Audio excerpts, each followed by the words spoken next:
कि भगवान आपको मिलेंगे तो जप तप से मिलेंगे कि नहीं इसकी गारंटी नहीं है, पर सेवा आप करते हैं तो सेवा के बल से भगवान जरूर मिलेंगे।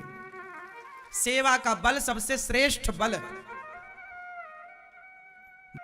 सबसे श्रेष्ठ सेवा कुछ भी हो सकती है। संतों के द्वार पर मंदिर में झाड़ू की सेवा, हम झाड़ू लगाने की सेवा करेंगे। हम सब्जी काटने की, संत लोग भगवान को भोग लगता है तो हम जो भोग भगवान को लगता है, हम लौकी काट रहे हैं, आलू काट रहे हैं, हमारे द्वारा काटी गई सब्जी का ठाकुर जी भोग लगाएंगे, संत लोग खाएंगे, ये सेवा है। पानी भर के ले आए, भगवान जी के बर्तनों को मांजना, भगवान के बर्तनों को, कि भाई हमसे कुछ पैसे तो है नहीं, हम पैसे से धन से सेवा नहीं कर सकते, तो हम थाली धुलेंगे, भक्तों के थाली, भगवान की बर्तन, भक्तों का बर्तन, भगवान का बर्तन। कोई भी सेवा लो, संतों की कोई भी सेवा लो, कोई जिस लायक आप हो,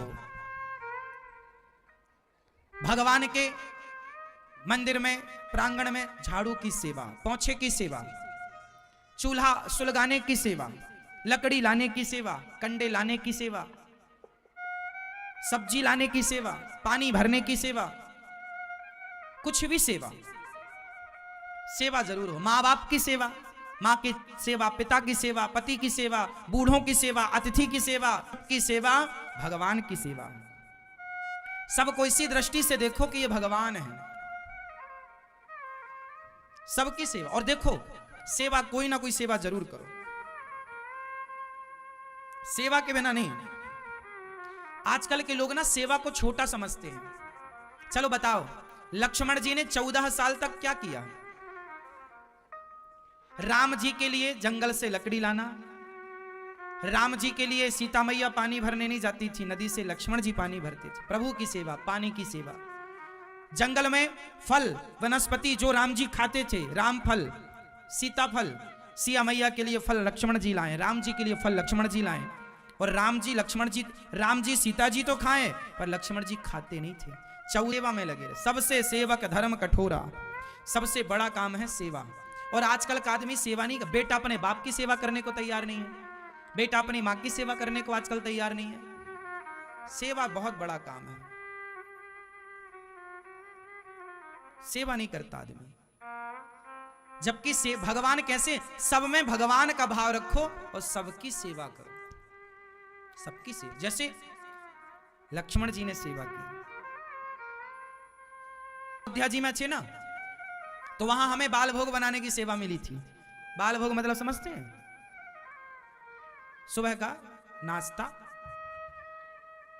सुबह वहां पर चने, बढ़िया सुंदर चने फ्राई होते थे, वो चनों की सेवा हमारी थी। चने उनको बढ़िया फ्राई करना, उसमें आलू डाल के बढ़िया तड़का लगा के उनको तैयार फूले हुए चनों को बनाना, बहुत हेल्दी है। हम बनाया करते थे सभी के लिए। सवेरे हमारे 1 से 1.5 घंटे की सेवा थी रोज की, हम करते थे, सहर्ष करते थे।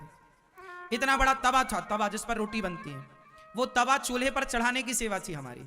तवा चढ़ा के, चूल्हे बहुत बड़ा चूल्हा था, उसमें किनारे किनारे मिट्टी लगानी होती थी कि आंच बाहर ना निकले, बस तवा चढ़ाना और बाल भोग बनाना, ये सेवा थी। अयोध्या जी में पढ़ते थे, सेवा करते थे। आश्रमों में रहने का एक नियम था कि कुछ ना कुछ सेवा आपको करनी ही पड़ेगी, पर अच्छा भी है, करना ही चाहिए। तो हम सब ये सेवा करें और सेवा से पीछे ना हटो मेरी मां। यदि सास ससुर वृद्ध हैं तो श्रद्धा से उनकी सेवा करो, इस भाव से कि भगवान ही इस रूप में है। पति बीमार पड़ गया तो पति की सेवा करो, इस भाव से कि भगवान ही इस रूप में है। भगवान होते हैं ऐसा नहीं है मेरी मां, भगवान सब जगह है। तो आप में भी भगवान है, इनमें भी भगवान है, माता पिता में भी भगवान है। केवल मूर्ति में भगवान देखना ये श्रेष्ठ भक्ति नहीं है, सब में ईश्वर को देखना श्रेष्ठ भक्ति है।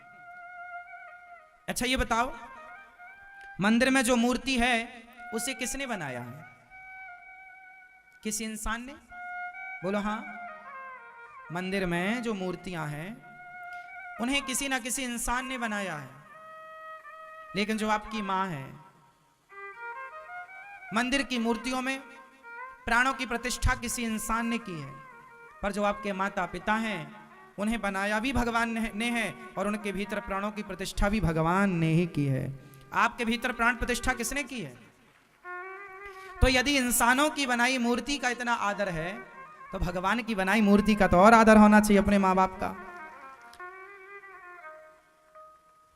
बूढ़ा बाप प्यासा परेशान है, भूखा परेशान है, और बेटा अमरनाथ की यात्रा में गया है।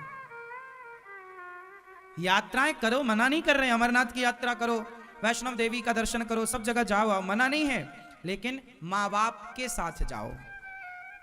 यदि माँ बाप हैं तो, असमर्थ हैं तो आज्ञा लेकर जाओ। उनकी व्यवस्था पूरी करने वाला कोई है कि नहीं। आजकल माँ बाप के लिए ना बच्चे समय नहीं निकाल पाते। पत्नी को लेकर तो रोज जाएंगे घूमने, हर संडे जाएंगे, पर माँ बाप के साथ घूमने आप कब जाते हैं? माँ बाप को लेकर कब जाते हैं? अपनी पत्नी से बोला, अरे सुनती हो? पत्नी आई, हाँ हाँ बोलो क्या है, आज चलोगी? कहाँ? चलो आज होटल चलते हैं, बढ़िया वहीं खा के आते हैं। हाँ हाँ चलो, अच्छा रुको मैं रेडी होके आती हूँ। तो आज घर में बनाना मत कुछ। तो पत्नी बोली फिर माँ, तो बेटे ने माँ से कहा, माँ वो आज ना बगल में मंदिर में भंडारा है, आप चले जाना वहां, आज भंडारा है, आप वहां जाके खा लेना, थोड़ा आज हम बच्चों को लेके घूमने जा रहे हैं। लो भैया, छोटा सा बच्चा था उनका, लगभग 9-10 वर्ष का। अब दोनों पति पत्नी और एक बेटा 9-10 साल का जो था, चले होटल में बैठे, बढ़िया वहां उनकी पसंद का भोजन आया, ऑर्डर लगाया, पसंद का आया, खा रहे थे। तभी खाते खाते बच्चे ने बोला अपने बाप से, पिताजी जब मैं बड़ा होऊंगा ना तो अपना घर भी किसी मंदिर के पास ही बनाऊंगा। पिता ने बोला, बेटा ऐसा क्यों? बोले मंदिर के पास रहने से अच्छा रहता है। बोले क्या? बोले घर। बोले कैसे? बोले देखो ना, जैसे आपको आना था तो आपने माँ को, दादी माँ को बोल दिया कि मंदिर में जाके खा लेना, ऐसे ही जब मैं बड़ा होऊंगा, मेरी भी शादी होगी, मैं भी अपनी पत्नी को लेकर होटल जाऊंगा, तो मैं आप दोनों को बोल दिया करूंगा कि मंदिर में खा लो। मंदिर में आप अपने फील्ड की सलाह लेते हैं, अपने माँ बाप से नहीं लेते, वो आपका पर्सनल मैटर है।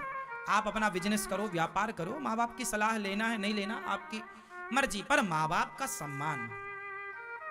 माँ बाप कोई बात बता रहे हैं और आपको अच्छी नहीं लग रही है तो सुन लेने में भी तो बुराई नहीं है ना, चुपचाप सुन लो, भले आप ना मानो, जो अच्छी लगे वो मान लो, लेकिन सुनो।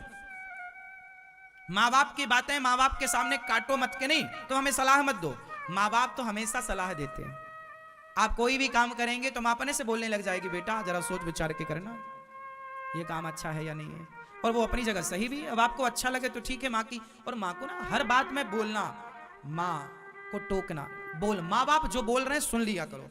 और मैंने तो एक फॉर्मूला आपको कई बार बताया है, बहुत काम करेगा ये फॉर्मूला। माँ बाप कुछ भी बोलें आपको उत्तर नहीं देना। माँ बाप कुछ भी बोलें आपको उत्तर नहीं देना चाहिए। जो बात अच्छी लगे माँ बाप की वो तो अपना लो, अच्छी ना लगे तो सुनकर दूसरे कान से निकाल दो, पर बहुत ज्यादा कोई उत्तर मत दो माँ बाप को। अच्छी बड़ों का पहले माँ बाप फिर हम। आपकी पत्नी दूसरे नंबर पर, आपकी माँ और आपके पिता पहले नंबर पर होने चाहिए। आपका पति दूसरे नंबर पर, आपकी सास और आपके ससुर पहले नंबर पर होने चाहिए। उनका आदर सम्मान सत्कार पहले वो, फिर कोई और। घर याद रखिएगा, जिस घर में बड़ों का सम्मान होता है वहां सदा सुख शांति और समृद्धि होती है, और जिस घर में बड़ों का सम्मान नहीं होता वहां सिवाय दरिद्रता के, सिवाय दुख के कुछ नहीं होता। इसलिए बड़ों का आदर, बड़ों का सम्मान नहीं कर सकते तो कोई बात नहीं, अपमान भी मत कीजिएगा। आप बड़ों का आदर ना कर पाए तो अनादर भी मत कीजिएगा।